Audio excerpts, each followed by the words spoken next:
Hi, everybody. Thank you for joining us for another episode of Lackawanna Pastimes. I'm Sarah Puccini, the Assistant Director at the Lackawanna Historical Society. Today, just in time for the beginning of March, we're joined by Jaime Hailstone, a member of Scranton St. Patrick's Day Parade Association. The parade is a long-running tradition in Scranton and one of our favorite spring traditions. So we're here I'll turn the program over now to Jaime to talk more about the history and some of the stories of Scranton St. Patrick's Day Parade. Can everyone hear me? Yes. We're good? Yep. Yeah. Holler if you can't, just let me know. I'm Jaime Hailstone. I'm an attorney in Scranton. I've been practicing since 1997, but that's not what you're here to talk about. You're here to talk about to hear about my interaction with the St. Patrick's Parade. Going to give you a little history of my history with the parade, go back to some history of parades prior to what I'll call the modern era parade, and we'll talk a little bit about that, and then I'll give you some anecdotes and maybe you can even have some questions. That'd be great. Our regular historian, Gary Duncan, who I tried to pawn this off on, and he was very willing to do it. His dog is having surgery today, so keep Gary in your thoughts. I'm a dog owner, so I get it. He wouldn't be able to do this and be thinking about his poor dog, but but Gary gave me some notes, and I think I'm up to date. The good thing about any of the history around the Scranton Parade is that there's not a lot of ability to check facts. So everything I tell you today is true, no matter what, because nobody can prove it's not. So, and trust me, we stick with that. I joined the parade in 1999 when I was just out of law school a couple of years. I was still kind of ramming around. It was just something to do. I had some friends on the committee. Didn't really get too involved in it for another couple of years. I actually became parade director in 2008, but that's another story that I'll get to. So I started it around 1999. Really got more involved as I moved on. I was president in 2022. I was supposed to be president in 2020, but as we all know, the world turned on end and we had some problems. We lost the parade year and all the rest. So I ended up having my presidency in 2022, which was also the year that we had a snowstorm and had to move it a week. So I've had some tumultuous presidential issues, but I've survived. What my position now is on the parade committee is the most coveted of all the positions, past president. So you have no responsibility and you can just go to the meetings and hang out, which is something I've been waiting for, but I feel like I earned it putting my time in.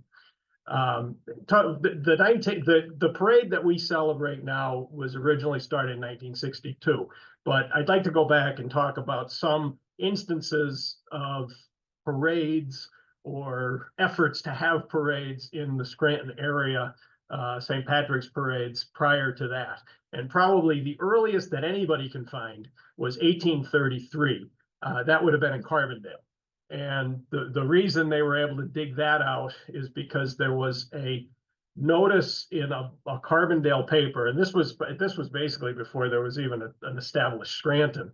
I'm pretty sure it was still Slocum's Hollow at that time, but Carbondale was the town in 1833. There was, of course, a large Irish contingent that lived there, Welsh. They were all miners. They were brought over here to work the mines. And there's a note in the Northern Pennsylvanian from February 28th, as a matter of coincidence, 1833, about a group of Irish miners getting together to try and figure out how they would celebrate St. Patrick's Day. And a decision was made to have a parade on March 2nd of that year. So that's really the earliest that I've ever heard. We're always looking for more information, but that's the best that anyone that I've ever been involved with looking at history of the parade can find. 1833, somewhere in Carbondale. And that was they decided to do it on a Saturday, as you can imagine, because they couldn't have it on a Sunday when it was the actual St. Patrick's Day, because you had to go to mass. So we had the parade on the Saturday, and then I guess all the good Catholic men, they went to mass early morning the next day, and then went to bed. But an interesting one of the interesting things that came out of this, no one really knows if they continue to have it year after year, but there are some other notes about historical events that happened around the parade. And one of the things that I always found fascinating, and again, dates not 100%, but what we think is about 1843. There was an event where there was going to be an actual parade in Scranton, a St. Patrick's parade. The Scranton-owned iron furnace company or iron company couldn't make pay. They were literally not going to be able to hand out on the Friday before the Saturday parade. Paychecks weren't going to be able to hand it out, and it would have been the old Colonel George Scranton, who really was the founder of the company, had to go around and beg from his friends, including people like Dr. Troop, who, if you're involved with the Historical Society, you've heard that name before, and other people. He had to get enough cash in hand to pay his workers, who were mostly Irish, because there was a real concern that with their parade coming up and they weren't getting paid on a Friday, there was going to be problems. And honestly, I wouldn't blame them. And there probably would have been problems, but supposedly everyone was paid. They were able to have their party on the 43rd and on Saturday. And so that was 1843. Was it a parade that they were having? No one's really sure, but it certainly sounded like there was some kind of festivity, some kind of a parade, so to speak. The next one that you kind of pick up, and again, this is from looking at old articles in the Scranton Times, talking to our historian, other people finding things over the years, was 1857. And that one was more like a parade. The parade at that point started somewhere in Southside and worked its way through Nativity up until it eventually got into downtown Scranton, or what was in 1857 downtown Scranton. That was more an organized, probably more again the miners who lived throughout Southside in the Scranton organized that, and that was held, they think, somewhere around St. Patrick's Day in honor of St. Patrick. After 1857, there really wasn't much that we can find about parades, going all the way up through up until like the 1930s. It seems like that the sense was it's more a religious holiday, so they didn't want to have these events that sort of took away from the sacredness of the day, and so that kind of fell out of favor. And you see it we found some references in the 30s and 40s to people basically saying, it's a parish thing, St. Patrick's. There would be a mass at your local parish in honor of it, or you'd go to St. Pat's in West Scranton for a special mass.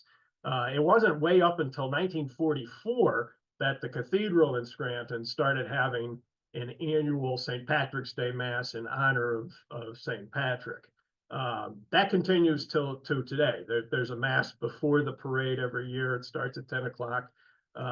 We refer to the members of ourselves on the members of the St. Patrick's Parade Society as Irish Catholic Democrats, and it is for most of us on the committee. You don't have to be, and we wouldn't tell you couldn't be on the committee if you weren't, but we do hold to some of those traditions, including the mass. But that was really the gist of any kind of celebration, was always very, very religious. And interestingly, if that's how it used to be in Ireland. Now they've really embraced it because it's a great money-making device for them. But the country of Ireland, you didn't go to Ireland for St. Patrick's Day because you were in mass. Everything was closed down. Now, of course, it's very different. They have parades, they have things like that. But it was never looked on as some kind of a celebration. It was always sort of a religious holiday. Politics got very much mixed up in it also. Ireland became its own country in 1916. After that, there was sort of a push for a national a movement away from the church in some respects, but then there was a very strong push towards keeping the country almost like a theocracy. But then, of course, in more recent years, they've moved away from that also. But after around there, 1940 or something, we get to 1962. And what happened in 1962 was the year before, Frank Foley, who was one of the founders of the St. Patrick's Parade Committee, was in Savannah, Georgia. And he happened to be in Savannah, Georgia for the St. Patrick's Day Parade, and thought to himself, we can do this. We have enough Irishmen in Scranton to march around, and we can have a ball. Frank Foley came home to Scranton and said, let's do this. He was a member of the Knights of Columbus, and as a member of the Knight, and so the first year, actually the first 2 years of the parade, it was exclusively run by the Knights of Columbus, and it was a pretty small affair, but compared to now, big for then, but compared to now, especially from early on. But that's the origin of the Scranton St. Patrick's Parade. One of our guys happened to be in Savannah, fell in love with the idea of a parade, saw that they could do it, decided we can do it, brought it home, and got it together. The Knights were able to organize it and run it for the first couple of years. Then it got a little too big for them, and that was when the actual committee was formed and incorporated. Another important piece of historical note: my mother marched in the 1962 St. Patrick's Parade. She was at Marywood College at the time, and there was a contingent of Marywood College students. And when I asked her about it, she said there was a bus. We got on the bus and they brought us to town, and that was, they loved that. So I always like to remember that. When I was president in 2022, the Grand Marshal was both of my parents, and so it was my mom and my dad, and so she was able to march in the first one and when her son was president. So that was pretty neat for me, at least. So a little about the first year. It was actually on St. Patrick's Day, but it just happened. It was a coincidence. Happened to be a Saturday. Going forward, it always was that it would be the Saturday before St. Patrick's Day, and we've stuck to that pretty well. This year there was a little problem, but so that's why it's early.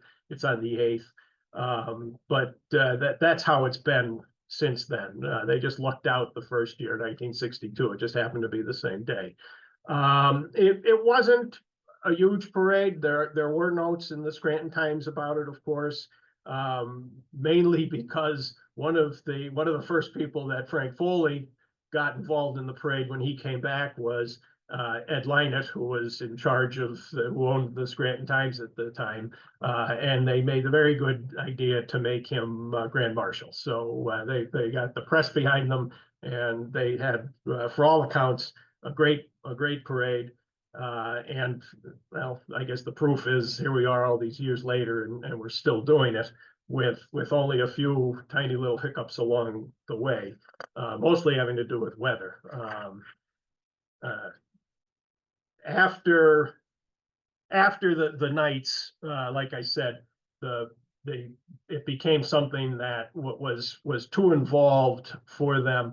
Also, the Knights being a purely religious organization really couldn't run a parade, and as long as we have, we have a non-discrimination policy that they probably couldn't. They're from the Knights of Columbus national committees. So it had to be kind of spun off to a group that could do that, and we've been pretty clear about that since day one. I always say we're ultimately it is St. Patrick, but it's really a lot about the immigrant experience in Scranton and the Scranton area. So that's why I think we've always sort of been open to all different kinds of groups, all different kinds of interesting peoples, and I think that's part of another reason why it's done so well over the years. The parade kind of moved along pretty well up until I think in the early 80s, it started really getting bigger. And you started seeing things that were like on the national scale. You started seeing politicians taking notice. For a while there in the mid to late 80s with the Clydesdales, the Budweiser Clydesdales were in almost every parade. This was a big deal. This wasn't something you saw outside of New York or Chicago or Philly, and so people started to take notice. I think it really picked up in the 90s, and the biggest parade until that time was is reported as 1991. Jim Clee, who people might remember as the chief of police in Scranton, estimated about 70,000 people in the crowd. That's huge, when you think of downtown Scranton, just putting people in just enough space for people. That seemed to be the real beginning of it. And I think that for me, that's when, of course, I was just turning early 20s. That's when I really saw the beginning of a parade moving. Like I said, when I first came on in 99, I got involved in what we call the operations side of it, the ops committee, actually planning it, deciding who goes where in the parade, that kind of stuff.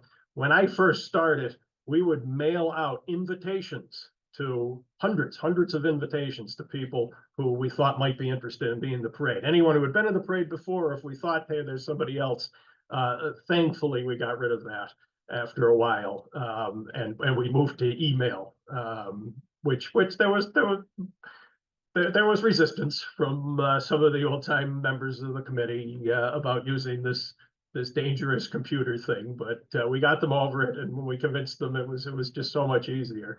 But it's still funny to me that there was a time that we would be inviting people. Now it's the opposite. We have to turn people away, and not because of any content or anything, but because the parade has gotten so long. We try and keep it under 3 hours, and it's very difficult because of all the people that want to be a part of it. But there were times when I was parade director, we were pushing 4.5 hours. And I always said, you lose the families. As much as a kid is having fun, a couple hours on the street, they're bored, they want to go home. And so by the time the last couple, it was a disservice to not only the people watching the parade, but the people in the parade. Because if you were unlucky to be in the back of the parade, you were basically marching on down empty streets because people were just leaving. So we kind of had to rein things in and get a more wise about how we put the parade together.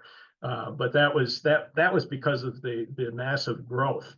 And I was witness to it because of when I came in, things just started getting bigger and bigger and more involved.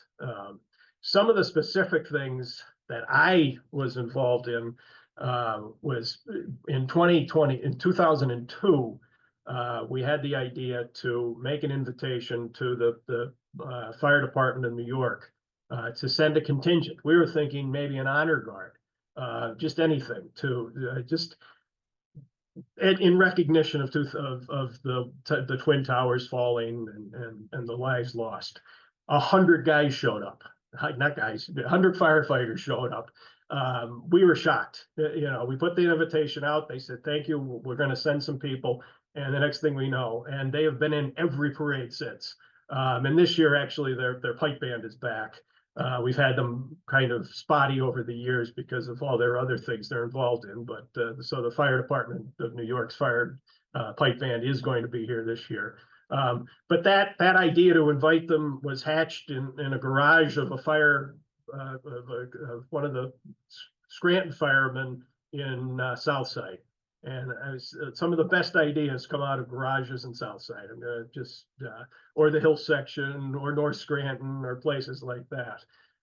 But I think that was one of those instances where we saw how important the parade can become for people. We would have never thought that these firefighters would be so interested. And like I said, when they came back the next year, now they rotate because not everybody can come. So if you came last year, you have to skip, and so that's important to us. Like I said, in 2008, I became parade director, and just to give you an idea, when I became parade director in 2008, I was the third parade director in the history of the parade. Bert Stucker was parade director for about 20 years, 25 years. My predecessor was Dave Clark, who has since passed away, but Dave was parade director for 20 some years, and then I was in the role. I was only in the role for 10 years, and I recommend 5 years. Only because it has become such a bigger event. The money's bigger, everything is bigger.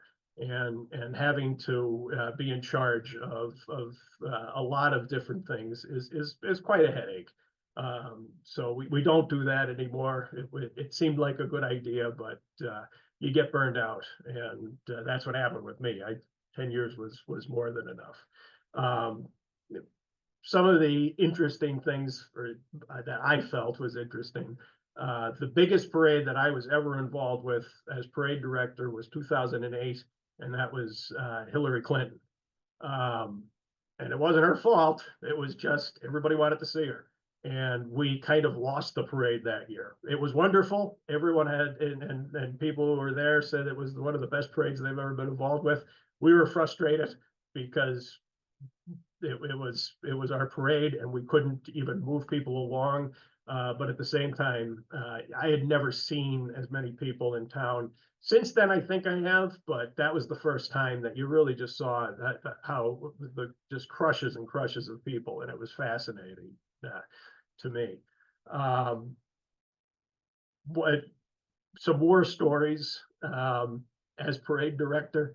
One of my favorite stories, and I've told it before. I got an application from PETA, the People for the Ethical Treatment of Animals, and I think they were fixing for a fight because they were very clear to point out in their application that we did not discriminate against anything, and I think they thought we were going to have a problem with them.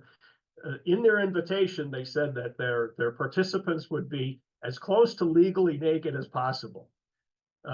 It was part of the theme of their float. It was going back to the Garden of Eden, something along those lines.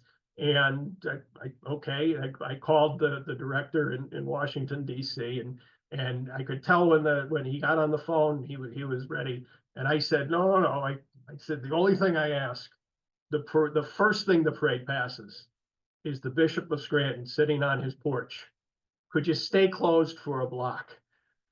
Well, they did, and he thought it was the funniest thing he had ever heard in his life, and appreciated the phone call. But it's just we try to accommodate everything. We've never had any issues with having to other than nonsense put people out. But that's for me, that kind of encapsulates a lot of what being the parade director is. Making those kind of decisions, making those kinds of phone calls to protect you. One of my worst parades was actually the year that I was president because of the snowstorm. And if you remember, we got hit one of those early March snow. But the fascinating thing for me was, because it was ultimately my decision whether or not to postpone, I spent about a week beforehand talking to the National Oceanic Administration, the National Weather Service. I was up at the 911, the Lackawanna County 911 building, where they have an amazing facility where you can watch all these different things.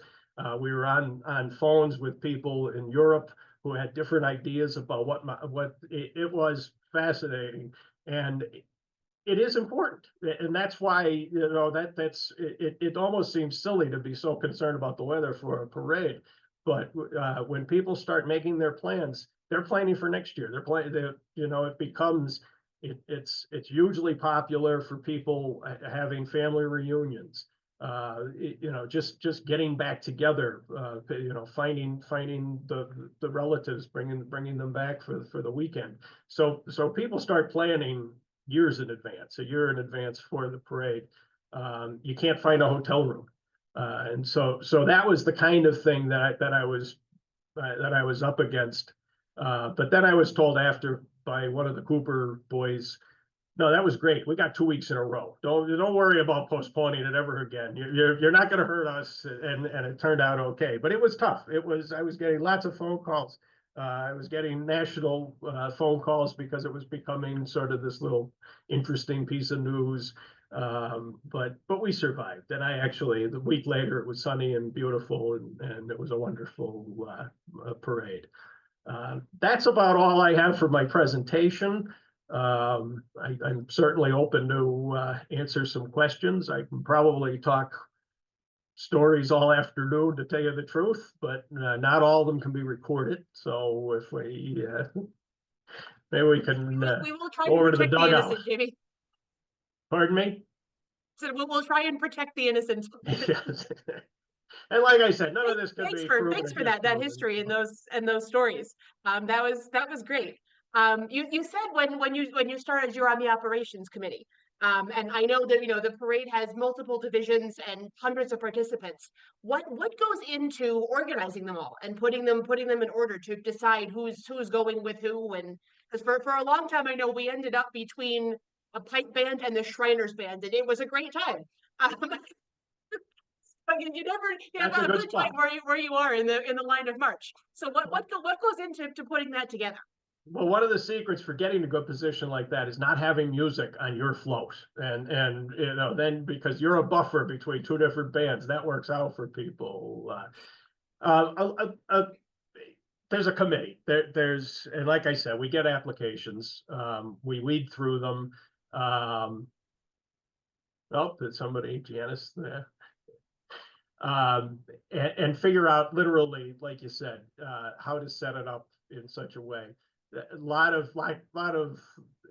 goes into that, sponsorships, things along that line. We have a specific line of march for the first division that involves the dignitaries. That always pretty much does itself. But it comes down to trying to figure out best entertainment value. Is this going to be an interesting thing? If we have something that we think isn't as interesting, I'm on the board of the Albright Library.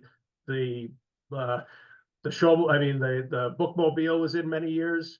Not high value of entertainment value. It's just a bus. So, but it's a good for a buffer between bands and things. So that's what we look at. We try and figure out, and we have, of course, what the histories of parades. So making sure everyone gets a chance to be further up in the parade, in different parts of the parade. We do that especially with the high school bands. We just rotate them normally. We have several different step bands, and they all know that. This year you were in the second division. Next year you're going to be in the fourth. It's fair for everybody, and but that's the process. We put the applications out. Oftentimes the applications, when we open it in January, it's filled by the end of January. Most of the time, there's some stragglers.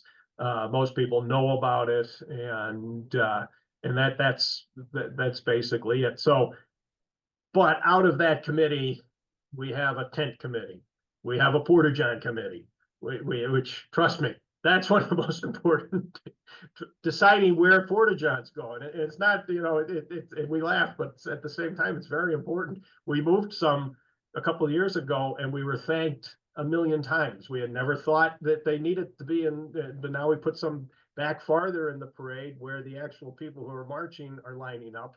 And it never occurred to us that, yeah, maybe they're going to need some porta-johns until, every year we learn something, we try to make it better. But that's basically it. And then each division, and I think this year there are 7 divisions, and I love the fact that I don't know because I don't have to know anymore. Yeah, this stuff was right in my head. Each division is going to have a division chair or division captain who gets some of the other guys on the committee to help them line it up. And so a lot of the communication beforehand is important. A lot of emails go back and forth, a lot of phone calls. So the day of, when people show up, they know exactly where to go. We give them a pretty good estimate of what time to get there, because we try and stagger it a little bit so people aren't all crushed at the same time. They'll know when they're leaving, especially groups with kids. So the parents will know, okay, you're going to probably be done around 2 o'clock, 1 o'clock, but however we estimate, and we try and stick to that. But that's the operations. There's operations, there's fundraising, which is of course a hugely important part of the committee. As I always like to point out, we pay the pipers, and that's one of the reasons why we get excellent pipe bands. Most of the time, the only thing that they're huge expenses, their buses and things. So we make sure they don't have that expense, so they're actually able to come and enjoy the parade.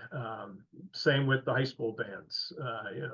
Don't expect the school district to pay for the bus. We try and make sure that gets paid, so it's not a burden on anybody.